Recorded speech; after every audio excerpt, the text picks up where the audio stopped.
Os enumeradores ou enums são um tipo de dado disponível na linguagem C# que permite representar um conjunto de valores. E nesse vídeo você não só vai aprender vários exemplos de onde você pode usar os enumeradores, mas como também ver na prática a utilização deles. Mas antes, não esquece de se inscrever no canal se você já não for inscrito, deixa o seu like se você gostar desse vídeo e também me segue lá no Instagram, no @aguiardev.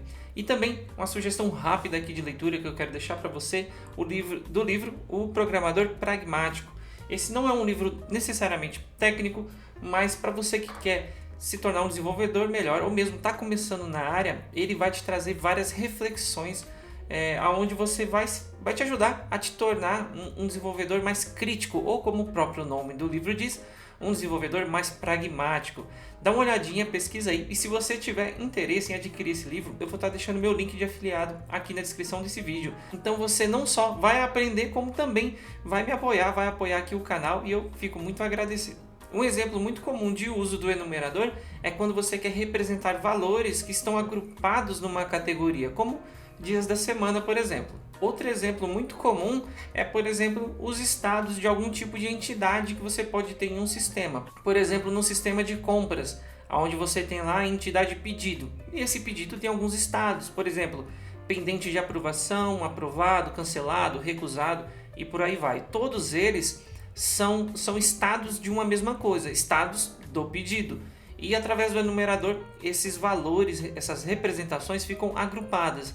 E, bom, chega de conversar e eu vou te mostrar agora na prática como que a gente usa essa representação. Então, bora codar. Eu vou começar fazendo a representação dos dias da semana, que é um exemplo muito comum, só que usando constantes, para vocês verem como o enumerador ele faz algo muito mais, como é que eu posso dizer, organizado, mais legível, dá mais contexto àquilo, né? Ele vai agrupar os valores. Vamos então começar, por exemplo, eu não vou escrever todos os dias da semana, mas imagine assim, a gente tem aqui uma constante que representa segunda-feira, por exemplo, e aí a gente atribui o valor, vou começar com domingo, né? Espera aí. Vamos começar com domingo e a gente coloca aqui o valor 1, segunda 2 e assim sucessivamente. Vou colocar só mais um para vocês verem a terça. E aí vai. Então imagina que eu teria 7 enumeradores. Mas repara que o texto começa a ficar meio grande.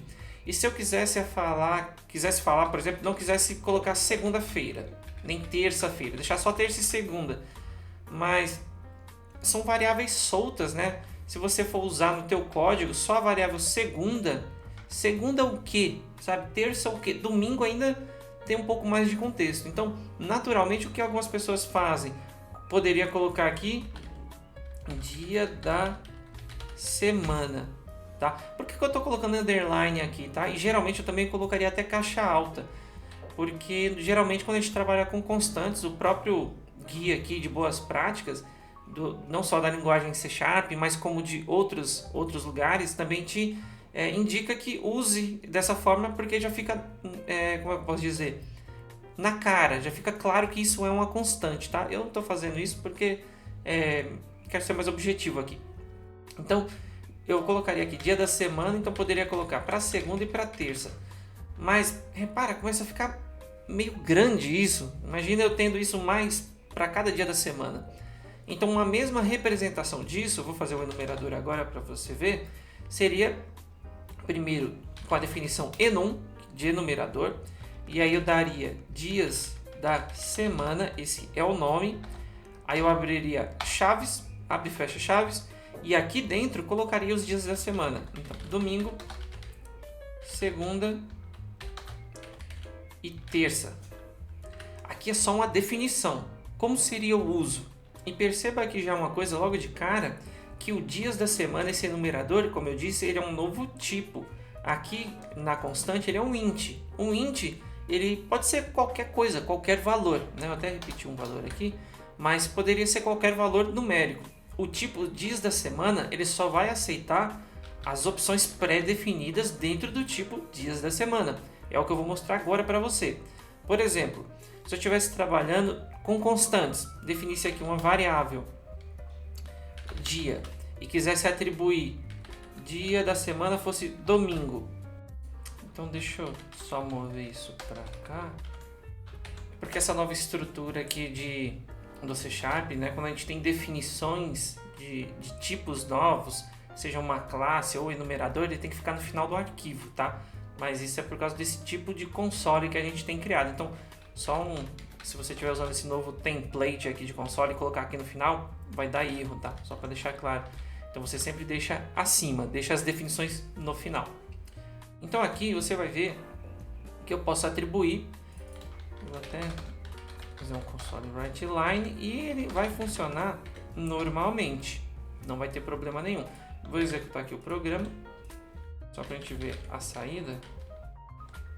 Opa.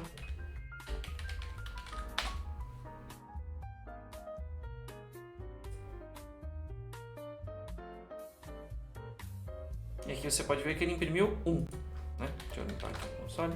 Mas ele imprimiu 1. Então, ok. Só que essa variável eu queria que ela só recebesse, travar, para ela só receber valores de dias da semana. Porque do jeito que está aqui, eu poderia muito bem colocar, por exemplo, 1,15 e ela aceitaria. Eu não tenho essa trava de segurança. Com o enumerador eu já tenho. Então, por exemplo, se eu definir que ela é do tipo...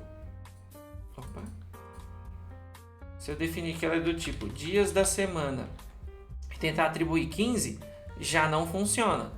Eu tenho uma outra solução aqui que seria, como é que eu uso o valor do enumerador? Eu invoco o tipo, ele até que já está me sugerindo, ó, mas eu vou fazer assim. Dias da semana do tipo, ponto, uma das opções que eu tenho disponível aqui dentro da definição. Então eu só posso colocar um desses valores. Então isso é uma trava a mais para eu saber... Ó, vamos colocar, hoje eu coloquei segunda, né? Vamos executar de novo. Opa. E aí, assim, dessa forma, ele só vai mostrar, olha lá, ele exibe o texto. Eu posso exibir também o valor, né? A representação numérica dela. Aqui, se eu fizer, por exemplo, outra forma seria, se eu fizer um casting para int aqui, ou que eu quisesse atribuir para uma variável do tipo int, por exemplo, né? E eu executar aqui de novo, ele vai mostrar agora o número 1 para mim.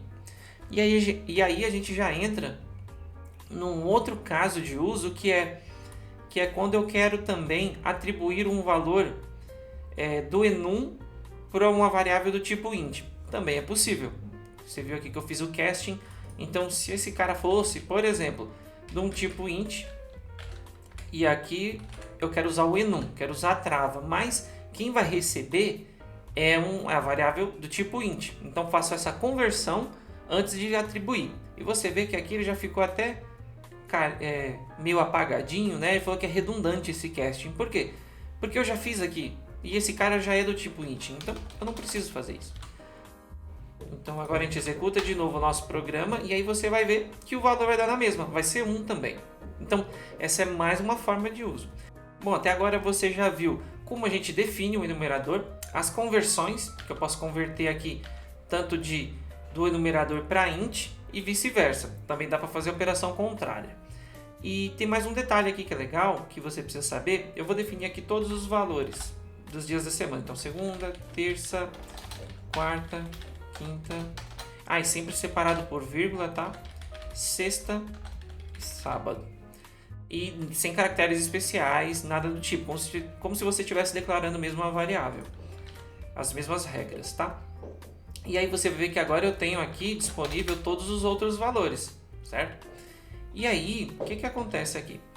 Eles recebem por padrão, ó, até dar um spoiler aqui, ó, por padrão, se você para o mouse, eles já recebem um valor padrão. E aqui ele tem a representação de um tipo numérico, começando em 0. E assim sucessivamente, ele vai aumentando. Se você, por exemplo, você pode customizar esses valores. Então uma característica é, se você colocar aqui, por exemplo, o número 5, automaticamente os demais vai continuar, os valores vão ser representados a partir do valor inicial. Então você pode ver que aqui, ó, 5, né, 6, 7, 8 e assim por diante. Eu também posso customizar aqui no meio. Então, por exemplo, aqui se eu colocar 15. Então aqui eu tenho, ó, 0, 1, 2, que é a definição padrão. Aqui eu customizei para 15 e aqui continua do 15 em diante, automaticamente. Mas a gente também pode customizar todos os valores. Vamos usar aquele exemplo do pedido, dos status de pedido. Então vou colocar aqui, status pedido, e aqui eu vou colocar, por exemplo, aprovado como 15, recusado como 23 e, por exemplo, cancelado como 35. Todos os valores estão customizados. E aí você me fala, Thiago, mas por que eu não sigo a ordem, não deixo ali como o padrão? E por que também customizar? Né? Também pode ser a pergunta, por que eu estou customizando com valores específicos? Às vezes você pode fazer uma integração com o sistema legado. Você está criando um sistema para comunicar com outro que já existe ou algo do tipo. E lá já existem esses valores pré-definidos. E aí você precisa customizar sua representação de valores. E aí você tem essa possibilidade. E até uma boa prática, na verdade, o que eu recomendo é que, por exemplo, a gente estava aqui, vamos voltar para os dias da semana. Repara que quando eu coloquei, ele começa do 0, né? 0, 1, 2, lá, e iria até o 7. Né? A gente tem aqui 7 valores, 1, 2, 3, 4, 5, 6, 7, só para confirmar. Eu tenho 7 valores e ele vai lá automaticamente, 0, 1, 2, 3, até o 7. Só que repara, quando eu coloquei o 15 aqui, dali em diante ele quebrou no sentido de que ele alterou os próximos. Então uma boa prática é que você fixe, por mais que ele tenha isso, você fixe os valores que você deseja aqui dessa forma. Por quê? Justamente para não correr esse risco de alguém algum dia precisar customizar algum valor e aí você quebra toda a cadeia dos outros valores. E aí você imagina assim, mas qual o problema? É só a gente atualizar.